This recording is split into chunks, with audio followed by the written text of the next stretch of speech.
In November this year, a Chinese cargo ship sailing through the Indian Ocean was interrupted by the sound of helicopter rotors. Dozens of U.S. Special Forces descended rapidly, securing the deck before the Chinese crew had a chance to react. Within minutes, the U.S. military had taken control of the ship, unloading its cargo onto a U.S. destroyer. Afterward, the U.S. allowed the ship to continue its journey toward Iran. This operation wasn't a scene from a Hollywood movie. It was part of the Trump administration's global strategy. A month later, both China and Iran remained silent until December 12, when the Wall Street Journal published an exclusive report that revealed the significance of the operation. The raid took place hundreds of miles off Sri Lanka's coast, in a critical area of the Indian Ocean. The Chinese cargo ship, flying the flag of Guyana, was on its way from Shanghai to an Iranian port in the Persian Gulf. It carried what appeared to be innocent measuring equipment, gyroscopes, spectrometers, and precision sensors. These items, intended for Iran, were meant to travel quietly, but the operation ended its covert journey when U.S. helicopters swooped in low and commandos quietly rappelled onto the ship. The U.S. Special Forces boarded the vessel, catching the Chinese crew by surprise. Within minutes, the cockpit was secured, and the search was focused on missile parts. The U.S. intelligence community had been tracking the ship's course through satellite monitoring and cyber means. These civilian devices were actually dual-use components intended for Iran's ballistic missile program. They were designed to precisely calibrate missile guidance systems, giving Tehran a strategic edge as it faces the consequences of Israeli and U.S. airstrikes. The cargo was then destroyed, not merely burned, but dismantled with specialized equipment to ensure that the sensitive parts were rendered useless and sunk to the ocean floor.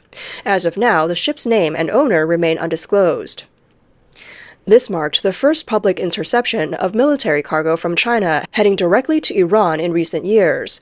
The exposure of the operation has embarrassed both China and Iran, who are longtime allies.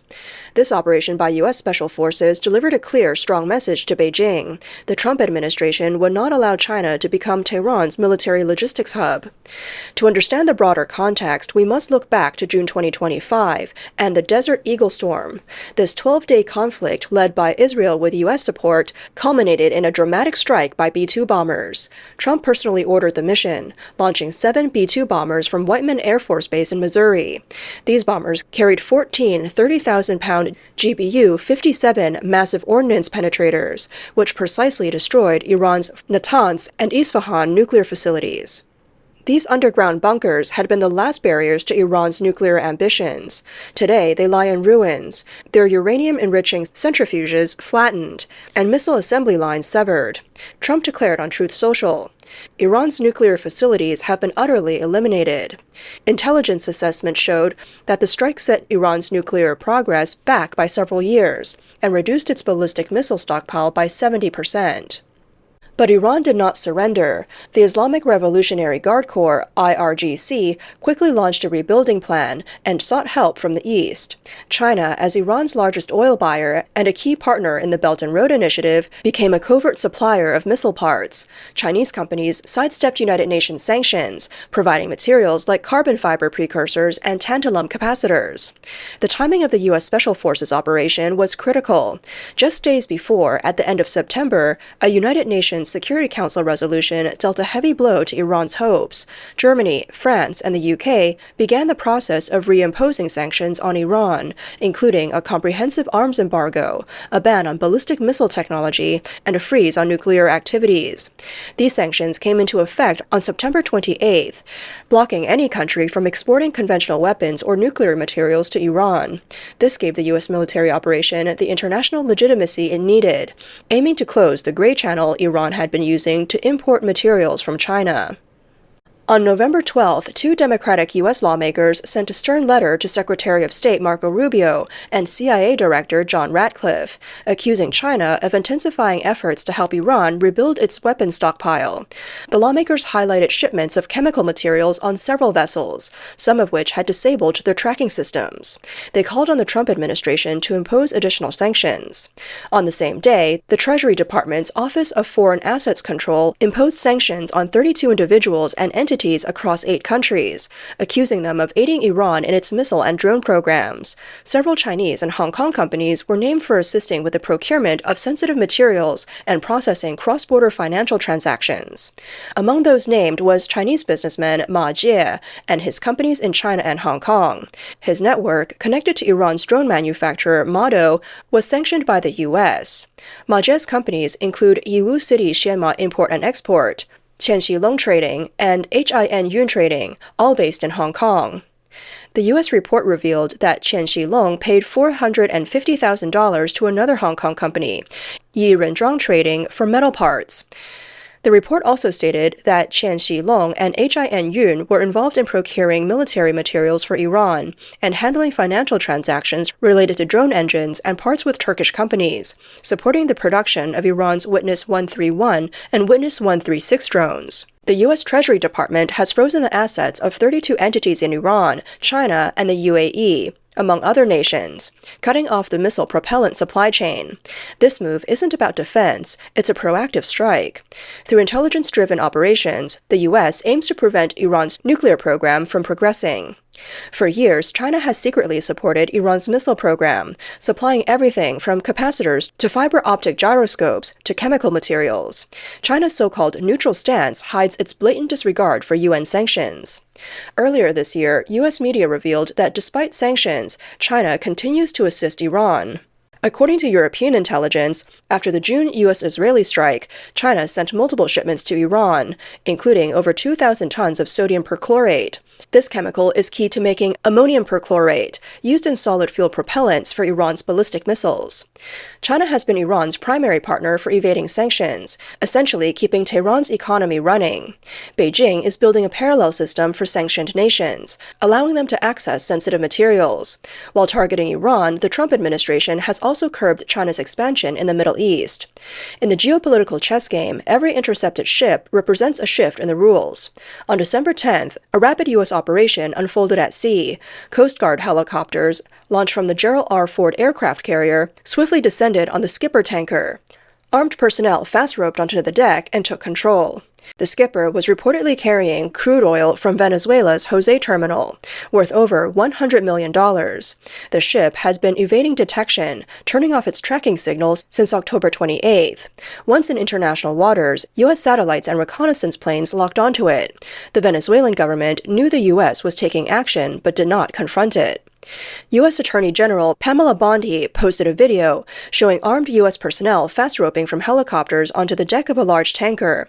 Once on deck, the personnel took action with firearms. Without naming the ship, Bondi stated that the FBI, Homeland Security Investigations, and the U.S. Coast Guard, with support from the Department of Defense, seized the vessel under a federal judge's warrant for transporting sanctioned oil from Venezuela and Iran. President Trump confirmed that the U.S. had just seized a large tanker off Venezuela's coast, describing it as the largest one ever. He mentioned that more actions were to follow, but did not provide additional details. White House Press Secretary Carolyn Leavitt confirmed that the vessel had been successfully seized, and that the operation had been completed by the Department of Justice, Coast Guard, and Department of Defense. Leavitt added that the investigative team was already aboard the ship, collecting evidence and questioning the crew. The Skipper, an ultra-large crude oil tanker, is part of the global Shadow Fleet, a network of old, uninsured ships. It carried 1.9 million barrels of Venezuelan crude, valued at $80 million, which is about 5% of Venezuela's monthly import spending. Its loss is a direct financial blow to the Maduro regime. This is the first time the U.S. has seized a ship carrying Venezuelan oil. Tracking data shows the ship, now called Skipper, was previously named MT Edessa. It made multiple trips between Iran and China, transporting oil. The Edessa was sanctioned by the U.S. in 2022 for smuggling oil for Iran's Revolutionary Guard and Hezbollah. Trump's action was part of a broader crackdown on the global Shadow Fleet. Washington had already deployed military forces in the Caribbean, accusing Venezuela of facilitating drug trafficking. The U.S. had taken action against vessels suspected of smuggling drugs, particularly in the Caribbean. The Venezuelan government condemned the U.S. action, calling it theft and piracy. President Maduro, speaking at a rally that didn't directly address the operation, said, "We are ready to smash the teeth of North American imperialism." Iran's embassy called it a serious violation of international law, and Cuba also protested, claiming it harmed the people of the Caribbean. China's foreign ministry spokesperson opposed the action, calling it illegal, lacking international law backing, and unauthorized by the UN Security Council. But the Trump administration stood firm, with officials saying the operation aimed to disrupt illegal oil networks supporting foreign terrorist organizations. This signals an escalation in Trump's ongoing strategy against Venezuela. On December 12th, The Washington Post reported that tracking data showed the Skipper tanker made at least 2 shipments from Iran to China this year, carrying over 1.8 million barrels of oil. One of these shipments involved transferring oil to another tanker off Hong Kong in July. Experts say this oil was later delivered to at least 4 Chinese ports. The report highlighted a cross-continental oil money laundering loop, with oil moving from Iran to China and from Venezuela to Cuba. Experts estimate these illegal trades have injected billions of dollars into the Iranian and Venezuelan regimes, supporting Maduro's network and Tehran's missile program. As a founding member of OPEC, Venezuela holds the world's largest proven oil reserves. At the start of this century, it produced about 3 million barrels per day. However, due to mismanagement, corruption, and sanctions imposed during Trump's first term, production fell to 500,000 barrels per day in 2020. It has since recovered, with exports recently surpassing 900,000 barrels per day. The U.S. was once Venezuela's largest oil buyer, but political tensions ended that relationship.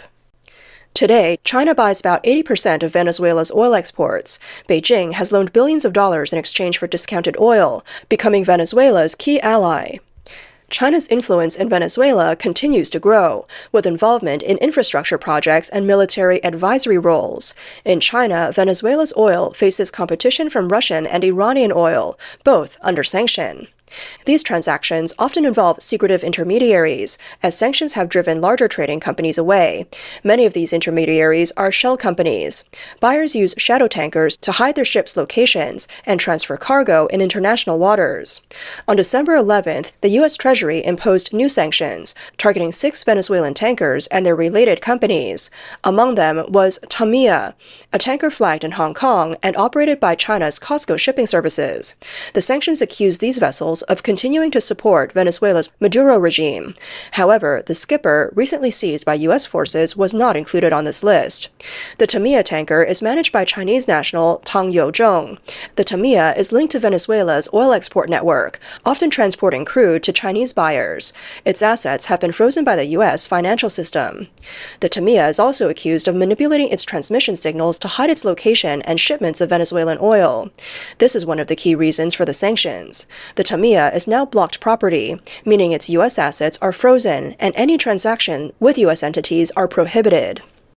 The day after the sanctions were imposed, the Tamiya's parent company filed for deregistration, suggesting an attempt to evade the sanctions. This series of actions reflects the U.S. government's strict measures against entities with economic ties to Venezuela.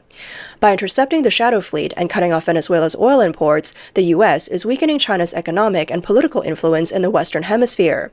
After the seizure of the Skipper, U.S. intelligence showed several shadow tankers delaying their departures, leading to a sharp drop in Venezuelan exports and a brief rise in oil prices.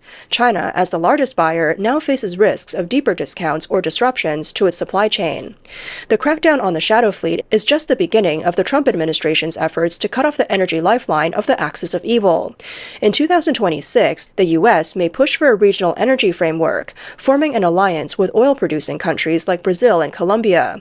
This would replace Venezuela's supply and weaken China's energy strategy in Latin America, dealing a significant blow to China's influence in the region. This marks a shift in the global energy order. When it comes to maintaining prostate and breast health, you deserve a proactive approach, one that supports wellness from within.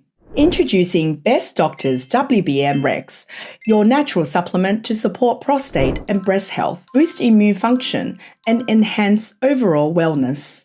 Packed with powerful ingredients like white button mushrooms, noto ginseng, and antioxidants, WBM Rex helps maintain healthy PSA levels, reduces inflammation, and supports cellular health in the prostate and breast. With added energy-boosting Panax noto ginseng and immune-boosting beta-glucans, WBM Rex helps you stay active, healthy, and full of vitality. Clinically backed and made with plant-based ingredients, WBM Rex is your go-to solution for long-term wellness and balance.